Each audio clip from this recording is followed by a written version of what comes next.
biggest criminal mysteries in Philadelphia have been solved. America's unknown child, the boy in the box, now has a name. I'm just glad that I'm here to actually know that I'm going to see that little boy's name on that stone. Now, only CBS 3 tells you how the murder was solved and how someone might still be charged. This is Eyewitness News at 5, and we are streaming live on CBS News, Philadelphia. Good evening, everyone. I'm Yuki Washington. And I'm Natasha Brown in for Jessica Cartalia. For 65 years, investigators have been pursuing every lead they could to get justice for this little boy whose body was stuffed into a box and left in the woods in Northeast Philadelphia. CBS 3 is breaking news. Here's Chief Investigative Reporter Joe Holden. Wednesday at Ivy Hill Cemetery, the weather dreary and gray. Inside the office, a bright moment with some news these folks have prayed for. To know that there's going to be a name on that stone, that is what everyone has been wishing for. After 65 years, an elusive mystery is no more. Philadelphia police sources say they now know the name of the boy in the box. The simple detail, one as basic as a name, eluded detectives all this time. Cemetery Secretary and Treasurer Dave Drysdale was here on the day in 1998 when the remains were transferred to Ivy Hill from a potter's field. He can't believe police have a name. He says he will be humbled to engrave it on this headstone. Someday there'll be a name on there, and it'll be great. Be great. The boy, whose age was between 4 and 6 years old, was found dumped in February 1957 on a roadside in Fox Chase. His beaten body was placed in a box that once held a bassinet. The case shifted hands many times, with scores of detectives given the sad assignment. In 2019, a judge ordered the body exhumed so police could obtain more DNA. A profile was developed. Investigators used that fresh DNA and information obtained from genealogy databases to track down family members. That work alone spanned the last few years. Linda Tamburi has worked at Ivy Hill for a long time. The grave for the boy in the box is a draw for many people. The fact police now know his name brings her to tears. The fact that police now have a name. I'm just glad that I'm here to actually know that I'm going to see that little boy's name on that stone. So what is next? The department will be giving an update on the case as early as next week. That's big. And as for those at Ivy Hill Cemetery, they're excited to see a name finally on that gravestone. Of course, Yuki and Natasha, this is something that really sets the stage for so many more questions, allows the investigation to move forward, because now we know who was in this child, who could be in this child's life, and that can be the other half of the investigation. You know, and what happened to him, and what happened, who ultimately, and possible charges could even be pending, depending on how the investigation moves. Hello, everybody. Welcome to our channel, Red Bull Coffee and Crime. Thank you for joining me this morning. Arctic, if you are still here, I'm going to paste this if you want to come in and join me. I thought I would let you guys sleep in this morning for once. No, but you guys, this is definitely exciting news. I mean, just like they said, now we could possibly figure out, you know, who was in this boy's life, who did this. Next is to just find out who did this horrible, horrible, horrible crime. Let me add Arctic. Hey, good morning. Hey, I don't know how long I'll be able to stay because I'm waiting on her to get out of the beauty shop, and then I'm going to have to run her around. But I thought I'd let you guys sleep this morning, but you were awake anyways. you know me, I don't hardly ever sleep. It's just first thing in the morning when I don't have caffeine. I'm not the nicest person to try to talk to. Hey, you're okay with me, but I was like, let me go ahead and do this, and then y'all will be ready for later stuff we got going on. But so what do you think about all this? Well, I mean, I've said all along, if you'll remember back when the little boy was found in the suitcase in Indiana, one of the cases that I compared it to was the boy in the box. And I said, back then, Mhm. in my eyes, they had done more to try to identify that boy in 1957 than they did in trying to identify the boy that was found in the suitcase. They, when this little boy was found way back then, they Mhm. actually took pictures of him post-mortem, cleaned him up, posed him in different poses. They put flyers in everyone's gas bill. And I knew that as the DNA technology got better, they would eventually be able to identify him. And that's ultimately what led to his identification.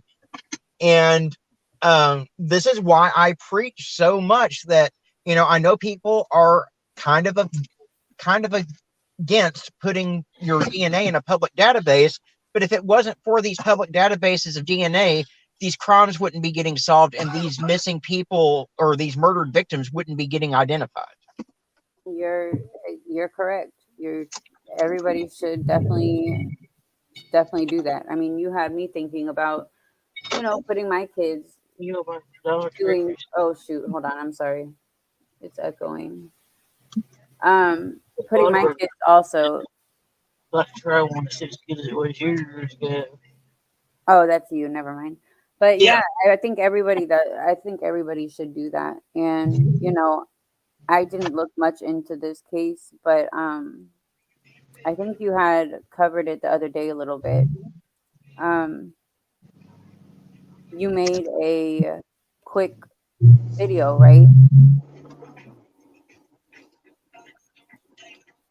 Yeah, I put a video out as soon as they announced that they had finally identified him. Now, they're supposed to have a press conference sometime next week to announce his name and everything.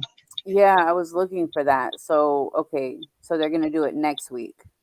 Yeah. Okay. I was thinking like I was really late and they've already done all that. So I was over here researching, trying to find it, but no. Yeah, so it's definitely exciting. I mean, it's been a long time. The people that were involved in his life might not be here, but I really hope that they can figure out what really happened and who did this to him. Your video that you did had me actually pull this up this morning. So, because I remember you did one, I just wasn't sure when it was. But I just wanted to, bring more awareness to this. And it does remind me of the boy in the suitcase, like you said. I know you covered that one. You guys, if you haven't gone to Arctic's channel, please go and look at what he has on these two cases over there. He has a lot on both of these.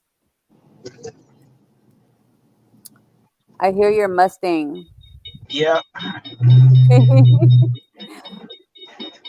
But yeah, so you guys, later we're gonna have a live I don't know what time, but we're gonna have, I think we have two coming. One for Levi, I think around 2:00 we said, and then one for something else at 11:00. But I don't know if you're gonna be home by then, so I'll change that time. But it's kind of what you made a video on yesterday where I laughed my fucking ass off. So it'll just be like a short little video, but that shit was funny as hell. Yeah, I'm gonna work on some more. I'm gonna rewrite some Christmas songs about the grifters in the YouTube community. Oh my gosh. I went on, I think it was Irish. What is that channel that you shared where that song was? And I was sharing it everywhere because. Oh gosh, I can't remember right now. I found it over on Queen Bee's channel, but that's not the one that recorded it. No, his name is Irish. Hold on. I was just on his live the other day and I asked him if he was going to make a part 2. I will figure it out, but I'll post his channel. He said he was going to make a part, different parts, but that shit was hilarious. And I definitely feel like you should do a Christmas one. I can't. I don't know where you guys come up with this, but y'all need to keep it going. But yeah, I just wanted to cover this a little bit. I guess we just have to wait until next week. Is that when they're gonna change like the headstone and all that stuff as well? Or did they? I'm not certain on that. All I know is they said that they were going to be doing a press conference Yeah. sometime this next week to announce his name and everything. And hopefully they'll be able to tell us if they have a suspect as to who murdered this poor kid. And hopefully they are still alive after all this time to where, at least this kid will get some type of justice. That's what I have a feeling like. I mean, shoot, it was in the 50s, 1957, and Yeah. this person could have passed, or he could be old, hurt, or he. And I hope they are alive so they can serve some kind of time. But we'll just have to wait and see. So I appreciate you coming on. Let me know, message me if you're not going to be home, because I think I need to change the 11 o'clock live anyway. Oh, Irish Stevo. Yes. Thank you, Carrie. Irish Stevo. If you guys are not subscribed to him, please go look on his channel. He is hilarious. Let's see, it's 10:14 now. I should be home by 11, if not shortly after. All right. Well, I'll do it for 11:30 because I have to make my coffee. I still haven't even gotten my caffeine in. And yeah. All right. Well, I'm going to hop down, and thanks for having me as always. Thank you for coming on. Be safe. All right. Bye. Bye. All right, you guys. So yeah, I just wanted to cover this a little bit, what's going on. If you guys, I mean, everybody's heard of the boy in the box, and that was his name. That was given to, at the time, like a 3 to 7 year old boy. He was found naked. He was extremely beaten. He was found on the side of the road in Philadelphia, Pennsylvania, February 25th, 1957. He was cleaned and freshly groomed. He had a haircut. He had trimmed fingernails. I mean, it's crazy because he suffered extensive physical abuse prior to his death. He had multiple bruises on his body. He was malnourished. He had scars. Some of his scars were even surgical. Like most of the surgical scars were either on his ankle, on his chin. And I think, if I'm not mistaken, the cause of death was like blunt force trauma. Like I said, I mean, I've heard of it, but I never really looked into it too far until Arctic put a video. And I wasn't sure if it was a long time ago, but no. Lately, my mind has been everywhere since, like I said earlier, Levi Smith and Josie Lynn, just going through a lot with this case. So I couldn't really think, but I'm so glad that they found him. We will have to wait until next week for the name, and hopefully we find out who did it. I don't know. I mean, 1957, 40, 50. I mean, if it was a younger person, I don't know. We'll just have to see. But I also remember hearing that his body was inside of a cardboard box, if I'm not mistaken.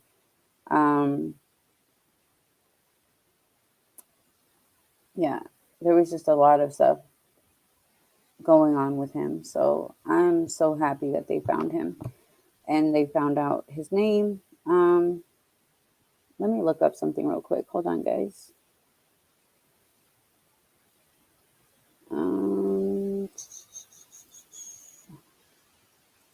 I wasn't gonna do this.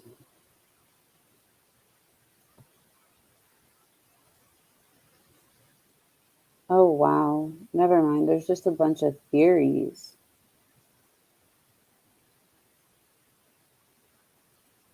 Like, okay, so there's a foster home. There's one theory that concerns a foster home that was located approximately 1.5 miles from the site of the body. In 1960, Remington Bristow, an employee of the medical examiner office who Dodge pursued the case until his death in 1993, contacted a New Jersey psychic who told him to look for a house that matched the foster home. When the psychic was brought to Philadelphia Discovery site, she led Bristow directly to the foster home. Upon attending an estate sale at the foster home, Bristow discovered a bassinet similar to the one sold at J.C. Penney.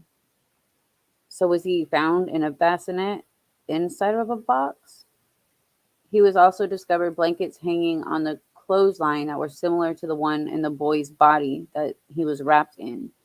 Bristow believed that the boy belonged to the stepdaughter of the man who ran the foster home, and they disposed of his body so the stepdaughter would not be exposed as an unwed mother. He theorized that the boy's death had to been an accident. To be an accident, his body was bruised, covered in bruises. He was malnourished. He had surgical scars, but they said, no, this psychic is delusional as fuck. In 1998, Philadelphia Police Lieutenant Tom Augustine, who was in charge of the investigation, and several members of the Vita Something Society, a group of retired policemen and profilers, interviewed the foster father and the stepdaughter whom he had married. Oh, God. The foster home investigation was closed. You guys, looking into this now, hold on, let me share this. I'm going to go read up on this story. I live in Pennsylvania too.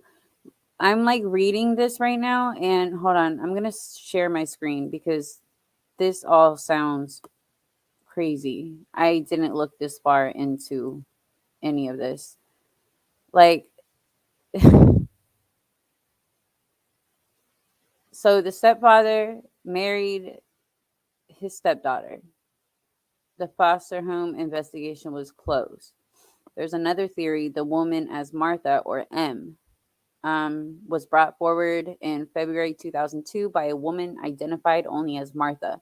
Police considered her story to be plausible, but were troubled by her testimony as she had a history of mental illness. M claimed that her abusive mother had purchased the unknown boy, whose name was Jonathan, from his birth parents the summer of 1954. The boy was subjected to extreme physical and sexual abuse for 2.5 years. One evening at dinner, the boy vomited up his meal of baked beans and was given a severe beating, with his head slammed against the floor until he was semi-conscious. He was given a bath during which he died. These details matched information known only to the police, as the coroner had found that the boy's stomach contained the remains of baked beans. M's mother cut the boy's distinctive long hair.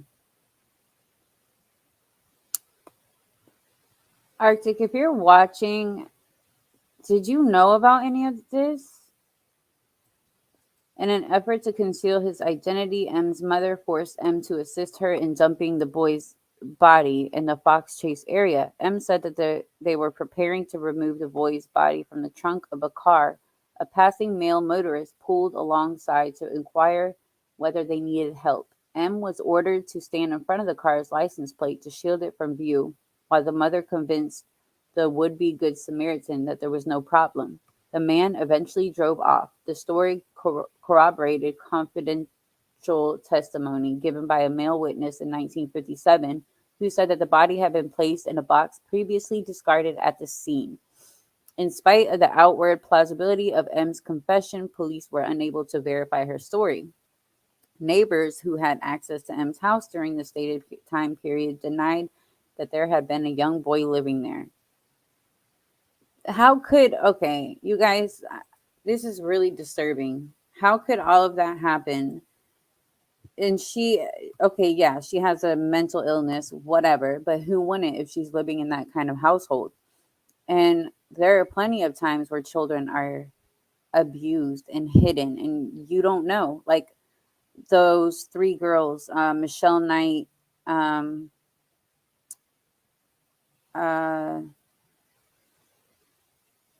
De Jesus, what was her first name? The three girls that were held by the bus driver. I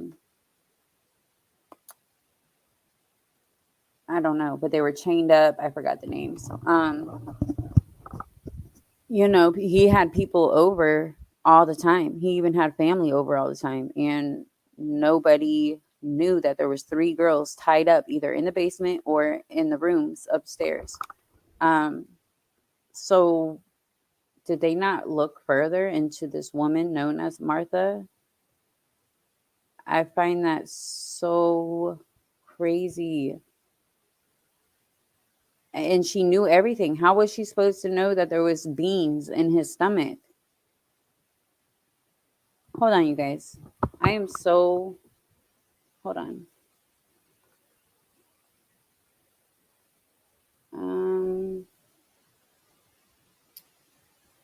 Yes, Thomas, I'm calling you. If you're listening.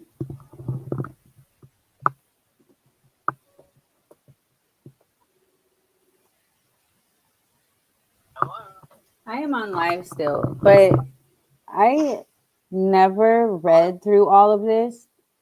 And did you know about the woman Martha that brought forward a tip claiming like her mother had purchased an unknown boy. He had baked beans and he threw it up, and only Oh, yes, I did know about that. Yeah. that is If you go back to the original video that I did on the boy in the box, I covered all that. that is insane. And they said they just threw the claims off as ridiculous. Like, how would she know if he had baked beans in his stomach? Oh, I know, it's crazy. Reading this now, I'm like, what the fuck? I never actually looked that deep into it. So you actually have a video from a long time ago explaining all this? Yeah, I think I covered almost all of it in the video. You know, I mean, it was a bad case. I mean, they did try to do their due diligence on it, though. They researched the box that he was found in. It was a bath net that was only sold at J.C. Penney's, and they, of course, back then there were no barcodes or anything, but they were able to determine where it was bought and how many of them had been sold for that store, but they never could track it down to a specific person. I'm about to play your video. I know that is it the newer one or did you have an older one? I don't remember when I did it. It's probably like 3 or 4 months back. Oh wow. Okay, I'm gonna look for it and play it real quick. Second. I'm over here. Sorry, you guys. Hold on, because I just was reading and this is so insane. I never knew how crazy it was. I'm looking for it. You have so many damn videos.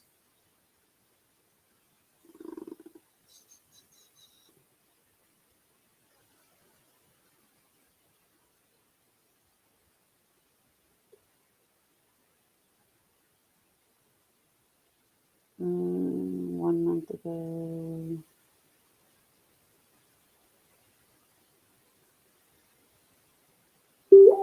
Okay, I dropped the link to the group into the group chat. All right. Okay. Hello, True Crime Family. All right. Thanks. I'm gonna play this. All right. Bye. Bye. All right, you guys. So I'm gonna go ahead and play Arctic's video. If you guys want to hear more about this story, I didn't know he did one a long time ago. See, I was confused. I did share the one he did the other day, but let's just watch this for a minute. This is Arctic Fox, True Crime. Welcome back to the channel. As many of you know, back in April, I covered the case of a little boy around 5 years old that had been stuffed in a suitcase in Indiana and just tossed aside like trash. He was found by a mushroom hunter. And to this day, We still haven't identified that little boy. Not much is known other than he's 5 years old, black, thin, around 4 feet tall with a short haircut, but we know nothing about who he is or where he came from. Even his autopsy was pretty much inconclusive as to how he died. But this little boy in Indiana is by far not the first child that was stuffed away and tossed out like garbage. No, no. Today we're going to be covering the story of the boy in the box. And this story is over 60 years old. And this young man is still not identified. In 1957, on a chilly February day in Philadelphia, the body of a naked and beaten male child was found in a box. And as of today, the child has never been identified. He's often referred to as the boy in the box or America's unknown child, and the case is still being investigated to this day. The boy was discovered in a park in the Fox Chase section of the city by a muskrat hunter named John Stackelback, who had set out to check his traps. As he moved through the brush, he came across a box laying on the ground, and he looked inside and saw the body of a child. He didn't report his finding to the police, though, as he didn't want to get in trouble for laying traps, so he left the box and he moved on. A few days after the muskrat hunter came across the body, at 3:45 p.m. on February the 25th, 26-year-old Frederick J. Benoist came across the body. He was driving along the road. He claims he saw a rabbit dash into the bush. He says that he was originally... Oh, his original story was that he knew there were animal traps in the area. So he pulled over and went into the wooded area where he came across the body. Frederick did not report his finding either at the time. It eventually emerged that he had actually been in the area spying on students at a nearby school. He saw a news report the next day about a 4-year-old girl that was missing, and he thought that he'd better call the police. Although the child in the box turned out to be a male, and the missing girl was found 1 week later, she had died from starvation in an abandoned house. Frederick finally reported the body to the police, and they began to investigate. The area where the unidentified child was found is located in the 700 block of Susquehanna Road, near Vere Road and Pennypack Park, within northeast Philadelphia. The body was found in a box that had once contained a bassinet and had been sold by J.C. Penney. The box was 15 by 9 by 35 inches in the box was 15 inches by 19 inches by 35 inches in size, and it featured the words "furniture, fragile, do not open with a knife." The boy was found wrapped in a plaid blanket, and I've read some reports that say that the blanket was Native American style and that it had been cut in half. The blanket was 64 inches by 74 inches, and it was made of an inexpensive, well-worn cotton flannel.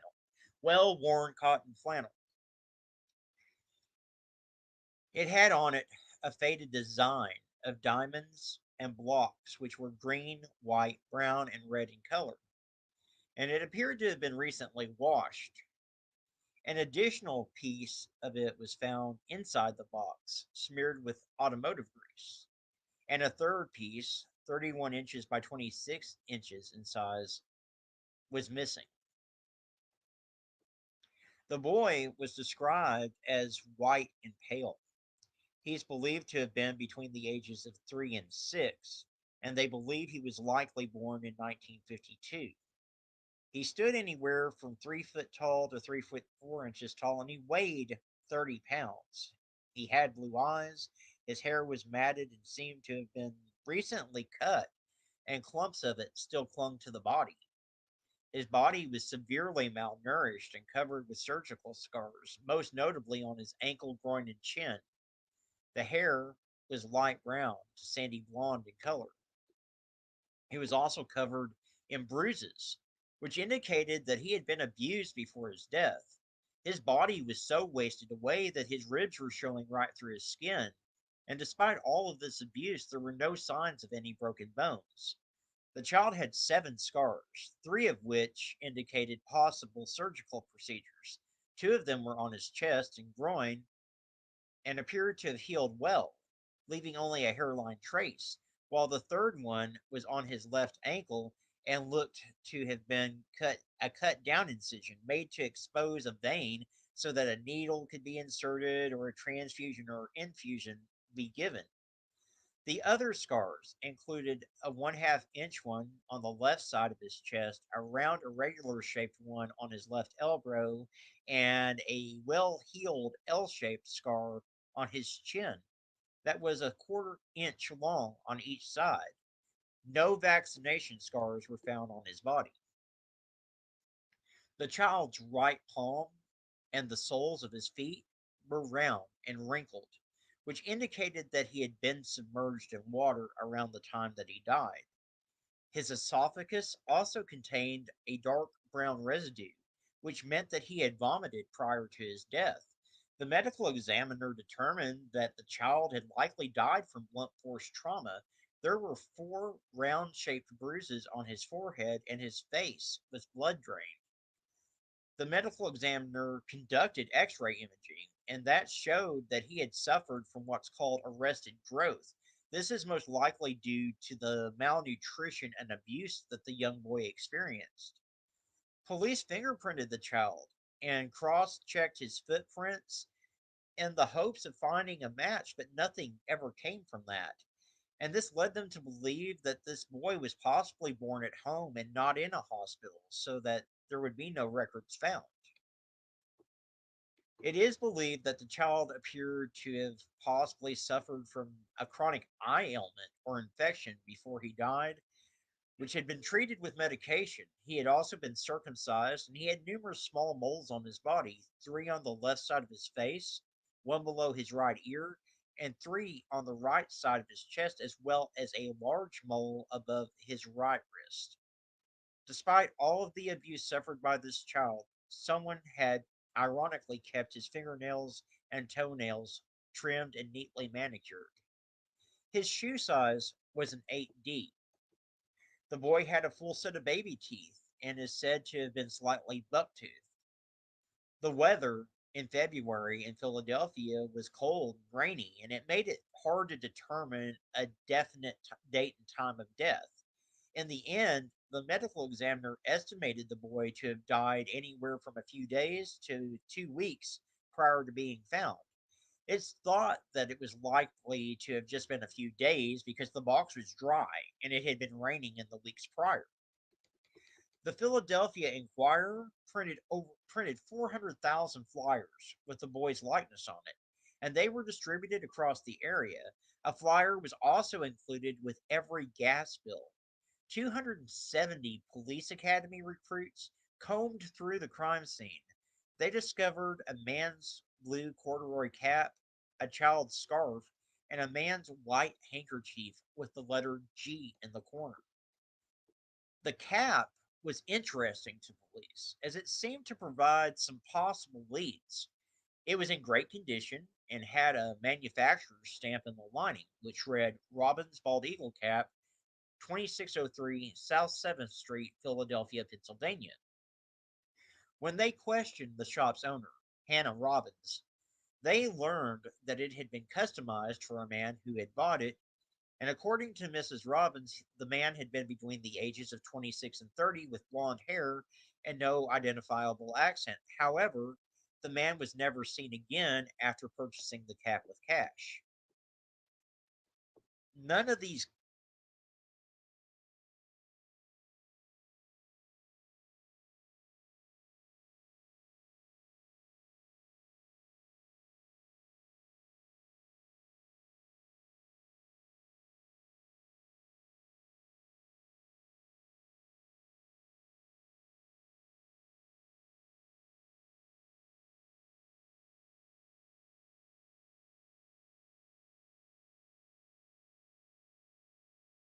clues ever provided anything to advance the investigation, though.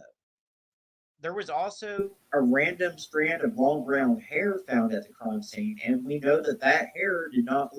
Okay, I think I was muted. So if you're just joining us, I started going over, the updates on the boy in the box. Arctic came on for a few minutes. I haven't done much research, and I didn't know that he did a video months back. So I'm just playing his video to go over, um, everything, because once I started reading, I'm like, oh my God, there's I found out about this Maria person, and this whole case is strange. Hey, Sailor, and I appreciate you coming today. So I'm just gonna continue to play this video and then go over it, and then that's it. Belonged to the child. The boy's case was broadcast throughout the country via police teletype, and people traveled from 10 states to Pennsylvania to try to identify him.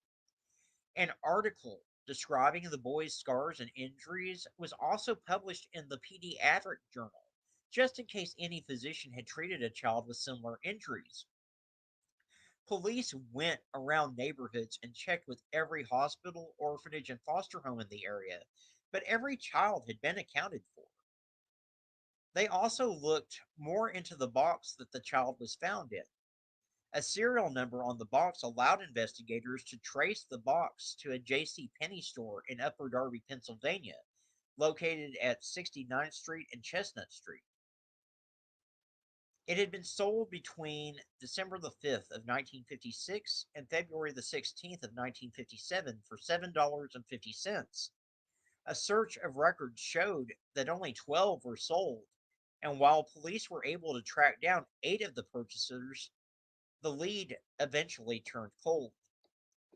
Detectives also tried to track down the information based on the blanket that the boy was wrapped in. They discovered that the blanket had been made either in Swanoa, North Carolina, or Granby, Quebec.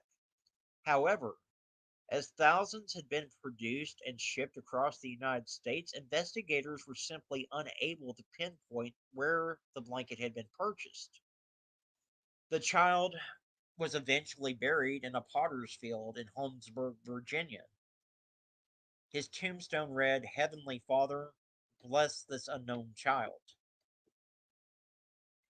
And for those of you out there that are unfamiliar with what a potter's field is, it's a burial place for poor people, basically. That and unknown John Doe's, Jane Doe's. Um, After nothing came from the media attention given to the case, the police went down the route of having a sketch of the child as a female drawn up. They believed that the boy had possibly been made to look female while he was alive. The child's unprofessional haircut, which appeared to have been quickly performed, was the basis for this theory, as well as the appearance of the eyebrows having been styled. They also released a post mortem image of the child dressed in a seated position in the hope that it would jog the memory of someone who knew him before death.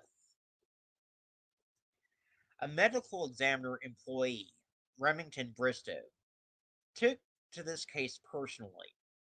He published a fake story in a newspaper, saying that the boy had died as the result of an accident and that his loved ones had not been able to afford a funeral.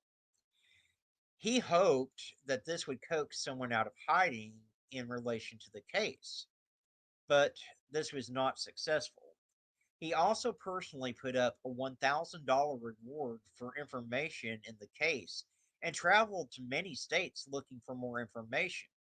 Now, there's several theories about who the boy in the box is. And the first theory is about a foster home that was located about a mile and a half from where the body was found. In 1960, Remington Bristow contacted a psychic who told him for a certain house, and when he did, he found it to be a foster home. told him to go to a certain house. And when he did, it turned out to be a foster home. He also brought the psychic to the crime scene, and she then went straight to that same house. The foster home was run by Arthur and Catherine Nicoletti, and Catherine's daughter from a previous marriage, Anna Marie Nagel. Bristow went to an estate sale at the foster home and discovered a bassinet. You guys, and remember, he's been identified now. So next week they're gonna have a conference. They're gonna reveal his name, and hopefully this will lead to them finding out who did this to this poor child. After all these years, I'm not sure if they would still be alive. Hopefully they are, so they can serve time for this horrible, horrible crime. which would have been similar to the one housed in the box. That the boy was discovered in. He also discovered blankets hanging on the clothesline that were similar to the one in which the boy's body had been wrapped in when they discovered it. Bristow's theory was that the boy belonged to the stepdaughter of the man who ran the foster home, and that they disposed of his body so the stepdaughter would not be exposed as an unwed mother. Despite all of the circumstantial evidence, the police could not find any solid links between the boy in the box and the Foster family.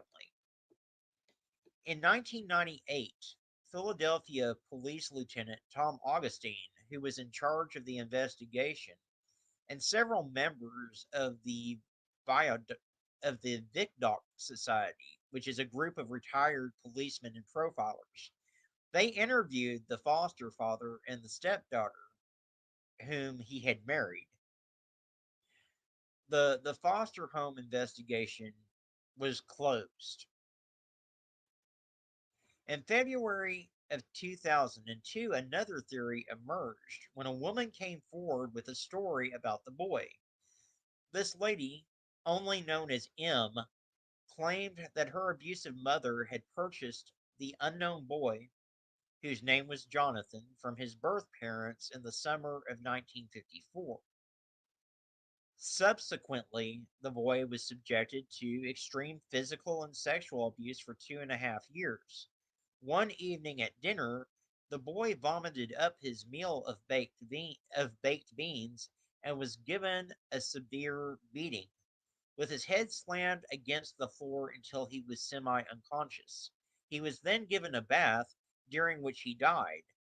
These details matched information known only to the police, as the coroner had found that the boy's stomach did indeed contain remains of baked beans and his fingers were water wrinkled. M's mother cut the boy's distinctive long hair, accounting for the unprofessional haircut which the police had noted in their initial investigation. She had cut the hair in an effort to conceal his identity. M's mother had forced M to assist her in dumping the boy's body in the Fox Chase area. M said that they were preparing to remove the boy's body from the trunk of a car, and a passing male motorist pulled alongside to inquire whether they needed help. M was ordered to stand in front of the car's license plate to shield it from view, while the mother convinced the would-be Good Samaritan that there was no problem. The man eventually drove off.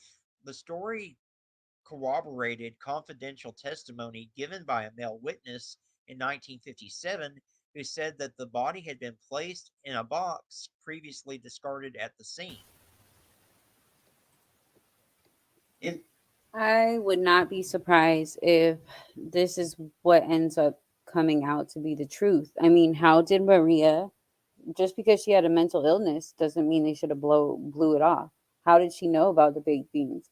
How did she know about the motorcycle guy and all this information that wasn't known to the public? I find this very, very suspicious. In spite of the outward plausibility of M's confession, Police were unable to verify her story. Neighbors who had access to M's house during the stated time period denied that there had been a young boy living there and dismissed M's claims as ridiculous. And like I said earlier, those three girls that were held at the bus driver, you know, Michelle Knight, I forgot the other people's names, but they were held for like 10 years. And people, family, friends, neighbors went to his house. They never seen the girls locked in his house. So it's possible. Police have said that M's story is plausible, but they are also wary as the person has a history of mental illness.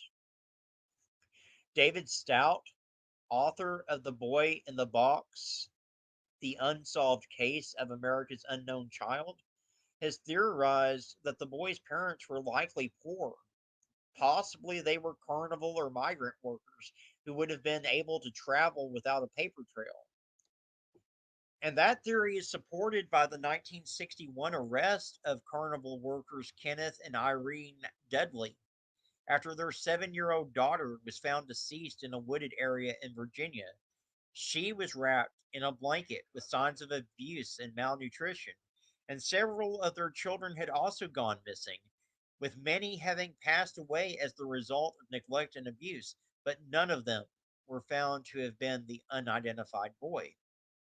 Some people have theorized that Frederick J. Benoist, the college student who discovered the body and reported it to police, was involved in the boy's murder, but he voluntarily took a lie detector test and was cleared by investigators.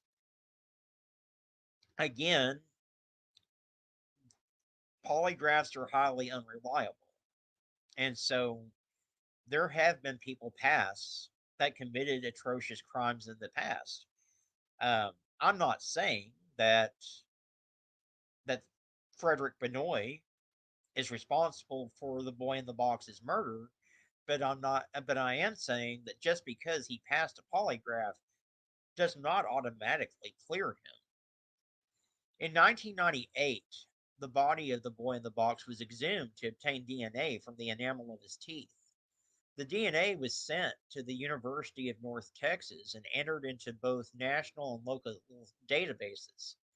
Unfortunately, no hits came from this. The boy in the box was then re entered into a grave marked America's Unknown Child in the Ivy Hill Cemetery in Philadelphia.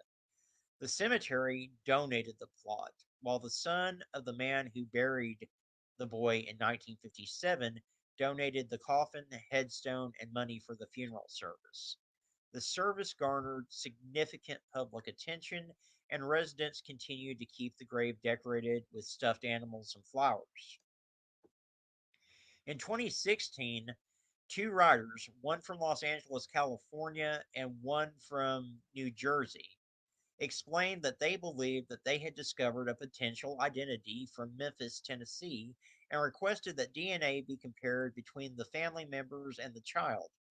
The lead was originally discovered by a Philadelphia man and was developed and presented with the help of Jim Hoffman to the Philadelphia Police Department and Vidocq Society in early 2013. In December of 2013, Romano became aware of the lead and agreed to help the man from Philadelphia and Hoffman to obtain the DNA from this particular family member. In January 2014, this was sent quickly to the Philadelphia Police Department. Local authorities confirmed that they would investigate the lead, but said that they would need to do more research on the circumstances surrounding the link to Memphis before comparing DNA. In December of 2017, Homicide Sergeant Bob Kuhlmeyer confirmed that DNA taken from the Memphis man was compared to the Fox Chase boy, and there was no connection. On the 21st of March of 2016, the National Center for Missing and Exploited Children released a forensic facial reconstruction of John Doe and added his details to their database. In August of 2018, the genealogists who helped identify the Golden State Killer announced that they would be using DNA profiling in order to try and identify the boy through familial DNA. There was an article by CBS Philadelphia in April that said that Philadelphia homicide detectives 2 years ago got an order to exhume the remains of the boy in the box. And what they were able to retrieve this time for DNA purposes was sent to a lab in Europe that now has given them their biggest break yet. This is the closest that they have gotten, said homicide captain Jason Smith, of being able to find out the boy's name. Police now have a DNA profile, and they hope this leads them to family members of the little boy. Investigators say that this gives them a new direction. Is it possible that witnesses are still around? It's possible. You know, could a perpetrator still be around that's still alive? Unlikely.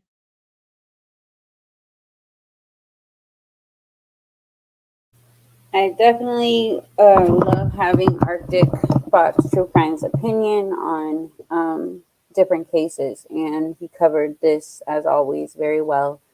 You guys, I do have information coming in that has to do with Josie Lynn and Levi Smith. So I did just want to go over this. Thank you guys so much for listening. Thank you for supporting the channel. DNA is going to solve a lot of cold cases and make people accountable for their crimes. I definitely agree.